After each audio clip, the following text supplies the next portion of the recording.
بسم اللہ الرحمن الرحیم۔ سن سکو تو سنو میں خوش آمدید۔ ایک نئے ناول کے ساتھ آپ کی خدمت میں حاضر ہیں۔ امید ہے جتنے بھی ناول ہم نے اب تک آپ کو سنائے آپ کو پسند آئے ہوں گے۔ اگر پسند آئے ہیں تو ہماری حوصلہ افزائی کے لیے ہمیں کامنٹ باکس میں ضرور بتائیے گا۔ ہمارے چینل کو سبسکرائب کیجیے گا اور بیل آئیکن کو پریس کرنا مت بھولیے گا تاکہ آنے والے تمام ناول تمام کہانیاں آپ کو بر وقت ملتی رہیں۔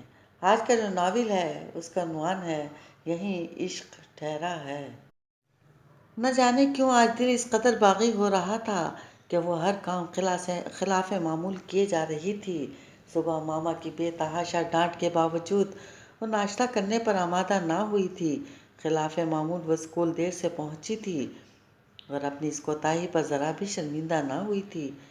پرنسپل کی ڈانٹ کے باوجود خلاف معمول ہی اس نے بریک میں پورے 20 روپے کی چاٹ کی پلیٹ پر خرچ کیے تھے۔ چھٹی کے وقت معمول کے عجلت کے بجائے وہ اطمینان سے اسکول سے باہر نکلی تھی اور نہر کے پل پر بیٹھے پٹھان لڑکے سے اس نے 3 روپے کا بھٹا خریدا تھا جس سے لطف اندوز ہوتے ہوئے اس نے اس تمام عرصے میں غالباً پہلی مرتبہ نہر کے سرخ پانیوں کی لرزیدہ لہروں کو غور سے دیکھا تھا۔ فلک بوس درختوں کی پناہ میں سنسان اور ساکت سڑک پر خوفزدہ ہوئے بغیر وہ بہت سہولت کے ساتھ ہوا کی نرم سرسراہٹوں کو محسوس کرتے ہوئے مین روڈ تک آئی تھی، اور یہاں آ کر بھی حسب معمول نہ تو اس نے دوپٹہ پیشانی تک کھینچا تھا اور نہ ہی اس کے قدموں میں تیزی آئی تھی، بلکہ وہ یوں اطمینان کے ساتھ قدم اٹھا رہی تھی گویا بہت عرصے بعد چہل قدمی کا شوق پورا ہو رہا ہو۔ خلاف عادت اس نے نزدیک سے گزرتے ایک اسکول بوائے کو منہ بھی چڑھایا تھا جس نے جھیم کر اپنی سرخ بائسیکل کی رفتار قدرے تیز کر دی تھی۔ تبھی اسے احساس ہوا کہ کوئی چیز اس کے پاؤں میں چبھتے ہوئے مسلسل اس کی خود ساختہ تفریح میں حائل ہو رہی تھی۔ اس نے یوں ہی گردن موڑ کر دیکھا۔ مست الست پیپلی والا سائیں پیپل کے چوڑے تنے سے ٹیک لگائے بیٹھا تھا اور صدیوں پرانا پیپل کا درخت اسے کسی قیمتی متاح کی طرح خود میں سمیٹے پورا کا پورا اس پر جھکا ہوا تھا۔ اس کی نظریں یوں ہی بھٹکتی ہوئی سائیں کے کشکول پر جا پڑی تھی اور غیر متوقع طور پر اس نے کشکول کی طرف دیکھا جو کسی بنجر زمین کی طرح ویران تھا۔ تو گویا آج ہر کام ہی معمول کے خلاف ہو رہا ہے۔ نہ جانے کیوں سائیں کا خالی کشکول اسے بے حد مزہ دے گیا تھا۔ سینڈل بند کرنے کے بعد اٹھتے ہوئے اس نے یوں ہی کسی خیال کے تحت بیگ کے اندرونی خانے کھنگالنے شروع کر دیے۔ بیگ میں اس وقت ایک گھڑی تھی جس کا ٹوٹا ہوا اسٹریپ بدلنے کا ارادہ پچھلے 2 ماہ سے کر رہی تھی، مگر ابھی تک اسے پایہ تکمیل تک نہ پہنچا سکی تھی۔ اس کے علاوہ ایک نیچرل پنک لپسٹک تھی جسے لگانے کے لیے اب اسے باقاعدہ مشقت کرنی پڑتی تھی۔ اس کے ساتھ ہی ایک مڑی تڑی چیونگم تھی اور 10 روپے۔ فی الحال اس کا کل اثاثہ کچھ سوچ کر اس نے 5 روپے کا نوٹ بیگ میں سے گھسیٹا۔ مہینے کی آخری تاریخ میں ابھی 2 دن باقی تھے، گویا آخری دن کا کرایہ ماما سے لینا پڑے گا۔ اس نے بند مٹھی کشکول میں کھولنے سے پہلے ذرا کی ذرا پیپلی والے سائیں کی طرف دیکھا۔ چھوٹے چھوٹے سانپوں کی طرح لہراتی بل کھاتی سیاہ لٹیں اس کے گلے میں جھول رہی تھیں، آنکھیں بند مگر ہونٹ مسکرا رہے تھے۔ اسے لگا وہ بند آنکھوں سمیت اس کے اسکچاہٹ پر مسکرا رہا ہے۔ خجل ہوتے ہوئے اس نے بیگ میں سے دوسرا نوٹ بھی نکالا اور کشکول میں ڈال کر خود سامنے سے آتی بس پر سوار ہو گئی تھی۔ ٹکٹ، کنڈکٹر نے اس کے پاس آ کر کہا تو وہ یوں ہی اپنی خالی ہتھیلیوں پر نظریں جمائے بیٹھی رہی۔ ٹکٹ؟ چند لمحے منتظر رہنے کے بعد کنڈکٹر خاموشی سے اگلی سواری کی طرف سرک گیا تھا۔ کوئی بات نہیں، کل دے دوں گی۔ طویل سانس لے کر قدرے مطمئن ہو کر بیٹھ گئی تھی۔ بس سے اتر کر 5 منٹ پیدل چلنے کے بعد وہ لکڑی کے بوسیدہ دروازے کو کھول کر سیلن زدہ دیواروں والے گھر میں داخل ہوئی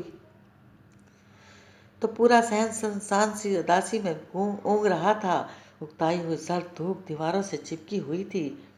گملوں میں لگے پام کے پودے بالکل ساکت کھڑے تھے اور انہیں دیکھ کر اسے ہمیشہ اپنے بیڈ روم میں لگی اس بیلے ڈانسر کی تصویر یاد آ جاتی تھی جو دونوں ہتھیلیاں آسمان کی طرف پھیلائے ایک مخصوص زاویے میں کھڑی ہوتی تھی۔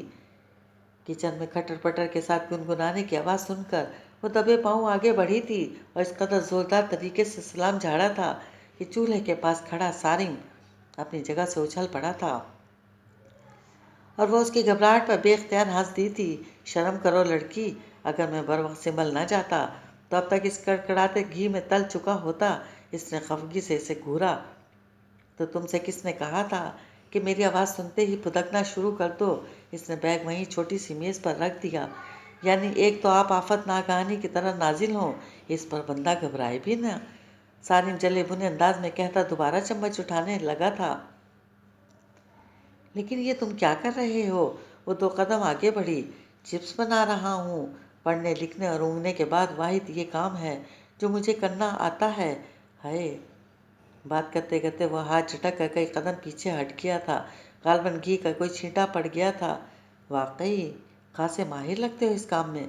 तंजिया मुस्कुराहट चेहरे पर सजाए इसने सर तपा सारिम को देखा, जिसने जीन्स के पांचे चढ़ा रखे थे और शर्ट की आस्तीनें, और अब अपनी जली उंगली को झटकते हुए जेर लब न जाने किसे कोस रहा था।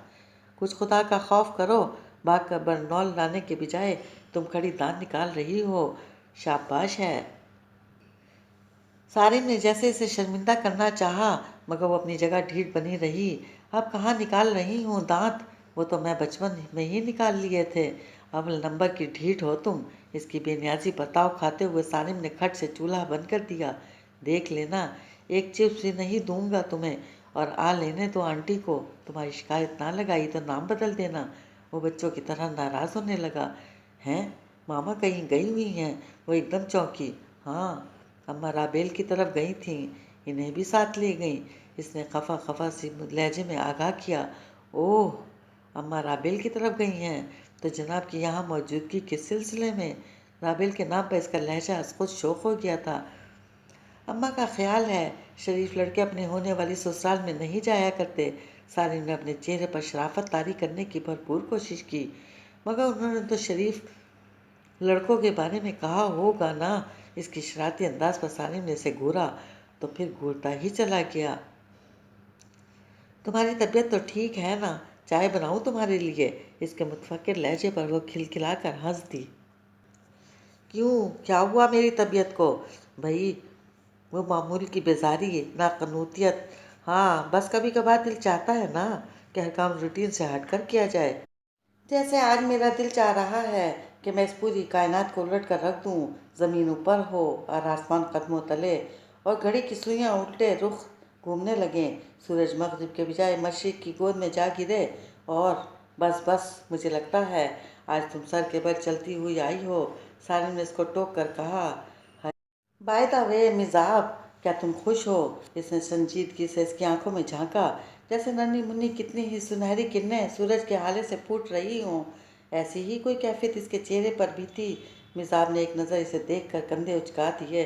मालूम नहीं, लेकिन मेरा दिल खुश चाह रहा है खुश होने को। इसकी बेसाख्ता मासूमियत तो सारिम इसे बस एक नज़र देख कर रह गया था। अच्छी बात है, कभी कभी इस मासूम की बात मान लेनी चाहिए। इसने चिप्स की प्लेट इसकी तरफ बढ़ाई, मगर इसके नफ़ी में सर हिलाने पर कंधे उचकाकर बाहर की तरफ कदम बढ़ा दिए। तुम तो अब सोओगी ना? इसने जाते जाते पूछा।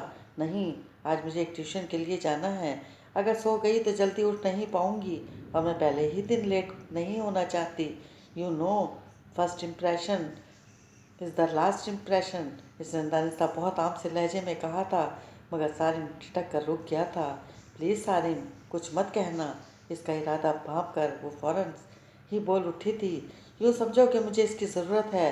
वैसे भी जिनके यहाँ ट्यूशन पढ़ाने जाना है, वो प्रिंसिपल साहिबा के जानने वालों में से हैं, और बहुत इसरार कर रही थी क्योंकि इन्हें एक अच्छी टीचर की ज़रूरत है। इसने अच्छी पर जोर देते हुए बात को मजाक में टालना चाहा। सारिम ने इसकी कोशिश को जांच कर मज़ीद कुछ कहने का इरादा मुलतवी कर दिया, और फिर मुस्कुरा कर इसे विश करता हुआ ऊपर चला गया, जहाँ छत पर मौजूद वाहिद कमरा अपने मकीन का मुंतज़िर था।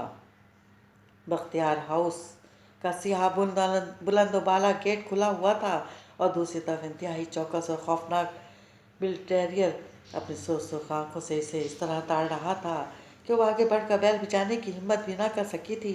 चौकीदार नाम की कोई चीज़ यहाँ मौजूद ना थी, और गुज़िश्ता 5 मिनट से वो इस खौफनाक कुत्ते और घर के मालकान को हज़ार हाथ कोसों से नवाज चुकी थी। गर्मियों की तवील दोपहर अपने इख्तिताम तक पहुँचने के बाद भी अपनी सारी तपिश यहीं कहीं छोड़ गई थी। अपने माथे पर आए पसीने को साफ करते हुए इसने झुंझला कर वापसी का कसद किया ही था जब गन कंधे पर लटकाए इमारत के अंदरूनी हिस्से से चौकीदार बरामद हुआ था। तवील ड्राइववे अबूर करने के बाद इसने सवालिया नज़रों से मिजाब को देखा तो इसने इंतहाई खौफजदा अंदाज में अपना तारुफ करवा दिया था। अच्छा अच्छा, जाएं जी बेगम साहिबा, बड़ी देर से आपकी मुंतज़िर हैं। इसके कहने पर वो 2 कदम आगे बढ़ी थी। सुनो, आजकल हालात कुछ ठीक नहीं, तुम्हें गेट यूँ खुला नहीं छोड़ना चाहिए था। वो कहे बगैर ना रह सकी थी। जवाबन चौकीदार हल्का सा कहका लगा कर हंस दिया था। ओ बीबी, ये जो अपना शहजादा है ना, इसका इशारा बिल टेरियर की तरफ था। मिजाब लाहौल पढ़ कर रह गई। कम अज़ कम इसके नज़दीक शहजादे ऐसे नहीं होते थे। ये बैक वक्त 3-4 आदमियों को चीर पाड़ सकता है। इसकी मौजूदगी में कोई बंदा कोठी के करीब भटकने की जुर्रत भी नहीं कर सकता। वो अपनी मूँछों को संवारते हुए सीना फुलाकर इसकी तरह बोल रहा था, गोया बिल टेरियर का नहीं, अपना तारुफ करवा रहा हो। वो सर झटक कर आगे बढ़ी मगर फिर रुक कर गई। अगर ये यक वक्त 3-4 आदमियों को चीर फाड़ सकता है तो मेरा तो चंद लम्हों में भुलटा बना कर रख देगा। इसकी पुरसोच अंदाज पर चौकीदार ने दान निकालते हुए इसकी जहानत की दाद दी और इसकी बुज़दिली से खत उठाते हुए इसे अपनी मैयत में लेकर वापस पलट गया। लो बीबी, अब तुम्हें कोई ख़तरा नहीं। चौकीदार ड्राइवे के ऐन दरमियान में से इसे छोड़कर आगे बढ़ गया। पथरीली सतह पर अपने ही जूते की टिक टिक सुनते हुए इसने ड्राइवे के दोनों तरफ में फैले सबज घास से हटे हुए लॉन को देखा, जिसके आखिरी किनारे पर सुर्ख और सफ़ेद गुलाबों की बहुतायत थी।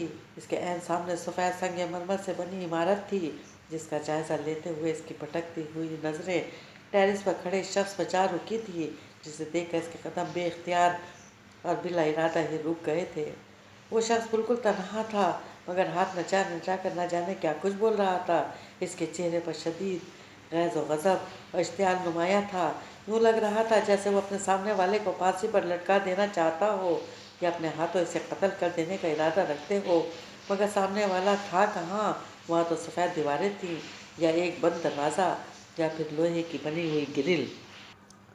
ओ मोहतरमा, बेगम साहिबा कमरे में आपकी मुंतज़िर हैं। आखिर में चौकीदार की झुंझलाई हुई आवाज़ उभरी थी। इसने सटपटा कर इस शख्स से नज़रें हटाईं और तेज तेज कदमों से बरामदे की 3 सीढ़ियाँ अबूर करके सामने वाले दरवाजे में घुस गई। वहाँ एक मुनासिब कद-ओ-कामत की खातून सफ़ेद लिबास पहने अपने दोनों बच्चे के साथ पहले से मौजूद थीं। हल्के फुल्के मेकअप में इनके तीखे नक्कूश बेहद जाजिब नज़र लग रहे थे। मेरा नाम मिजाब है, इसने बैठते हुए अपना तारुफ करवाया। जी, मिसेस मुराद मुझे आपके बारे में खासी तफसील से बता चुकी हैं। उन्हें स्कूल के प्रिंसिपल का जिक्र किया। मेरा नाम ज़ुबारिया फैज़ान है और खातून ने अपना तारुफ करवाया था और इसके साथ ही एक तवील गुफ्तगू का आगाज़ हुआ था, जो कि कतई एक तरफा थी। और पूरी गुफ्तगू में साबका ट्यूटर की गैर तसल्ली बख्श कारकर्दगी, अपनी बेतहाशा मसरूफियत और बच्चों की पढ़ाई का बार बार जिक्र किया गया था। मिसेस मुराद आपकी बहुत तारीफ़ कर रही थी, लेकिन मज़ा तो तब है ना जब आप इनकी कही गई बात को हुर बहुर सच साबित करें। I will do my best madam, मैं अपनी पूरी कोशिश करूँगी। मिसाब ने सारी बात बहुत तामुल से सुनकर जवाब दिया था। ओके, फिर मैं चलती हूँ। बच्चे अपना तारुफ आपसे खुद करवा लेंगे और बच्चों, अपनी टीचर को हरगिज़ तंग नहीं करना, राइट? उन्होंने अपना पद संभालते हुए दोनों बच्चों को ताकीद की, जो सोफे के कोने में घुसे आपस में सरगोशियाँ कर रहे थे। माँ की बात सुनकर उन्होंने झट से इस बात में सर हिला दिया। इनके जाने के बाद मिजाब ने ज़रा खुलकर सांस लिया और दोनों बच्चों को अपने पास बुला लिया। माई नेम इज़ सन्नान, लेकिन यार लोग मुझे सनी कहते हैं। छोटे बच्चे की आंखों में शरीर सी चमक थी। एंड आई एम मेहरान, मानी बड़ा निस्बतन संजीदा था। मिजाब को दोनों बच्चे एक ही नज़र में अच्छे लगे थे, सो इनसे थोड़ी सी फ्रेंडशिप के बाद अभी इसने किताबें खुलवाई ही थी जब अचानक ही कोई दराज काम शख्स दरवाजे से अंदर दाखिल हुआ। मिजाब ने सर उठाकर देखा। फुल पुलिस यूनिफॉर्म में वजाहत और मर्दानगी का शाहकार इसके सामने था। पापा, दोनों बच्चे किताबें भूल कर इसकी तरफ लपके थे। हेलो पापा की जान, इसने कदरे झुककर दोनों बच्चों को अपने मजबूत बाजू में समेटकर एक साथ ऊपर उठा लिया था और प्यार करते हुए सामने सोफे पर विराजमान हो गया था। पापा, इस दफ़ा इतने दिन लगा दिया आपने। सनी ने बाप के कंधे से झूलते हुए कैप उतार कर अपने सर पर सजा ली थी। मानी बाप के बाल संवारने लगा था। पापा आज डिनर बाहर होगा ना। पापा कितने मुजरिम पकड़े गए और कितनों को मार पड़ी। सनी और मानी छोटे छोटे सवालों में उलझ गए थे और मिजाब की नज़रें कारपेट पर बने डिज़ाइन में। जब कई मिनट तक बाप के साथ बच्चे भी इसे मुकम्मल नज़रअंदाज किए रहे तो टोके बगैर ना रह सकी। Excuse me sir. इसकी नरम आवाज़ पर उन्होंने इस तरह चौंक कर इसे देखा था कोई अब तक इसकी मौजूदगी से बेखबर हो। पापा, ये हमारी नई टीचर हैं मिजाब, और टीचर ये हमारे पापा हैं एसपी फैज़ान हसन बख्तियार। मानी ने झट दोनों को मुतारिफ करवाया। हेलो। एसपी फैज़ान की आंखों में एक लम्हे के लिए हैरत का तासुर उभरा था और फिर मासूम हो गया। हेलो। मिजाब ने ज़बरदस्ती चेहरे पर मुस्कुराहट सजाकर फॉर्मेलिटी निभाई थी। सर, ये बच्चों की स्टडी आवर्स हैं, इसलिए अगर आप इसने दानिस्ता बात अधूरी छोड़ दी थी। Oh yes, why not. इसने फ़ौरन ही दोनों बच्चों को गोद से उतार दिया था। ओके बॉयज़, पहले जमकर पढ़ाई करो, इसके बाद ये लाड प्यार चलेगा। वो एक बार फिर दोनों बच्चों को प्यार करके उठ खड़ा हुआ था। सनी और मानी बुरे बुरे मुंह बनाते दोबारा किताबें खोलने लगे थे। जब वो बख्तियार हाउस से बाहर निकली तो सलोनी शाम पूरी तरह फ़ज़ा पर अपना डेरा जमा चुकी थी। वो सुबह की निस्बत खुद को काफ़ी थका हुआ महसूस कर रही थी। मैं ज़रा सी चेंज के लिए मैं कितना ख्वार हुई हूँ आज। इसने सियाह कोलतार की हमवार सड़क के किनारे चलना शुरू कर दिया था जिसके दोनों तरफ कोठियों के सामने एक तवील कतार में लगे पॉलिटेक्स की तवील कामत दरख्त इस वक्त झुके चले आ रहे थे। घर से बख्तियार हाउस तक का सफ़र इसने पैदल ही तय किया था और अब वापस भी पैदल ही जाना था। पूरे वजूद की थकन बस इसके उठते गिरते कदमों में आकर सिमट गई थी। न जाने क्यों इसे अपने आप पर तरस आने लगा था। अगर इसे पछताने की आदत होती तो पूरे दिन में खर्च करने वाले रुपयों पर 1000 मरतबा पछता चुकी होती कि इस वक्त अगर वही रुपए बैग में मौजूद होते तो इतनी मुशक्क़त ना झेलनी पड़ती। मगर पलट कर देखना या गुजरे हुए लम्हों पर नोहा करना वो कब का भूल चुकी थी। जो है जैसा है की बुनियाद पर वो अपनी नज़र बस सामने रखती थी। जब किस्मत का लिखा मिटा नहीं सकते और तकदीर के फैसलों से टकराने की हिम्मत नहीं तो फिर सूद और ज़िया का हिसाब क्या रखना। घर में दाखिल होते ही इसकी सोच इस नुक्ते पर आकर ख़त्म हो गई थी। मिजाब जानू, इतनी ही देर। मामा बेताब होकर इसकी तरफ लपकी थी। अरे, सारिन ने आपको बताया नहीं कि? हाँ बताया तो था, मगर आप परेशान हो गई थी दिल के हाथों मजबूर होकर, है ना। इसने खुद को हशाश बशाश जाहिर करने की पूरी कोशिश की और फिर इनका हाथ थामे कमरे में आ गई। हाँ, मुझे बेहद फिक्र रहती है मिजाब। उन्होंने दोनों हाथों में इसका चेहरा थाम लिया। सारा दिन इसी सोच में गुजर जाता है कि क्लास में ढेर सारे चीखते चिल्लाते उधम मचाते बच्चों को कैसे काबू करती होगी तुम, और कैसे भांत भांत के लोगों के दरमियान बसों वैगनों में सफ़र करती होगी तुम। मिजाब ने देखा फिक्र और परेशानी इनके चेहरे पर सबत होकर रह गई थी। ओह मामा, ये किन सोचों में रहती हैं आप। मैं तो एक एक चीज़ को एंजॉय करती हूँ, ऐश करती हूँ सारा दिन, कभी यहाँ तो कभी वहाँ। आपकी तरह सारा दिन घर में बैठी रहूँ ना तो बीमार पड़ जाऊँ। आप ख्वाह परेशान मत हुआ करें। इसने कॉटन का दुपट्टा गोल मोल करके चारपाई पर फेंकते हुए कहा। तो और क्या करूँ, ये बीमारी तो मेरी जान को चिपक गई है, वरना मैं भी कहीं जॉब कर लेती और कुछ नहीं तो छोटा मोटा बुटीक ही स्टार्ट कर लेती।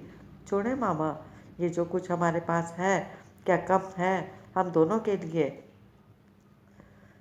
मामा को सियासत की जद में आते देखकर वो धीरे धीरे बेनियाजी के गुंबद में सिमटने लगी थी। मामा इसकी बात पर चुपचाप सर झुका गई थी। वो पाँव जूतों की कैद से आज़ाद करके दीवार पर लगे मैले से आईने के सामने आ खड़ी हुई थी। मिजाब, क्या हम सारी ज़िंदगी यूं ही गुजारेंगे। मामा के लहजे में यासियत आमेज उदासी घुली हुई थी। इसने पलट कर देखा। वह सर झुकाए किसी गैर मुद्दई नुक्ते पर नजरें जमाए बैठी थी। इसने मामा के बदन पर रेशम कम ख्वाब के सिवा कोई दूसरा कपड़ा न देखा था, मगर वो इंतहाई कम कीमती सूती लिबास पहने हुए थी। हीरे से मुज़य्यन जड़ाव कंगन पहनने के आधी कलाइयाँ बिल्कुल सूनी थीं। सुर्ख और सफ़ेद बशाश चेहरे ने ख़ज़ां की सारी सर्दियाँ अपने नक़ूश में समेट ली थी। क्यूटेक्स से सजे रहने वाले गुलाबी नर्म और नाजुक हाथ अब खुरदरे हो रहे थे। झूठे बर्तनों का मैल कुचैल इन पर जम कर रह गया था। वो मामा थीं जो पानी का गिलास भी मांगती थी तो नौकरों की एक लाइन इनके सामने आ खड़ी होती थी और अब इसकी आंखें टपटपा सी गई थीं। हाय रे वक्त, एक तेरी करम करिश्मा साजियाँ, ये तेरे अजब निराले खेल मिजाब, क्या हम सारी ज़िंदगी यूं ही गुजार देंगे। इसने चौंक कर मामा को देखा। इसे लगा मामा भी इसकी तरह हसीनबाजी की खुश रंग तितली के पीछे भागी होंगी, और जब ये तितली इनके हाथ से फिसल कर उड़ गई होगी और उन्होंने उंगलियों के पोरों पर उतरे चंद रंग और अपनी खाली हथेलियाँ देखी होंगी, तो इसी की तरह इनका दिल भी कट कर रह गया होगा। तो गोया मैं और मामा इतनी देर से एक ही लम्हे की दहलीज पर खड़े थे। इससे पहले कि मामा एक बार फिर अपना सवाल दोहराती, वो तेज़ी से बाहर निकल आई थी। मामा को क्या मालूम कि सवाल तो मैं एक दिन में खुद से 1000 बार पूछती हूँ, कभी बस स्टॉप पर खड़े होकर, कभी नहर किनारे चलते हुए, कभी कौलतार की सियाह सड़क को अपने थकनज़दा कदमों से रोंदते हुए, कभी ब्लैक बोर्ड पर बच्चों को फार्मूला समझाते हुए, और हर बार ही जमा तफरीक का हासिल एक बड़ा सा सवालिया निशान होता है। और मैं हमेशा सोच में पड़ जाती हूँ कि मैं इस सवाल को हल भी कर पाऊँगी कि नहीं।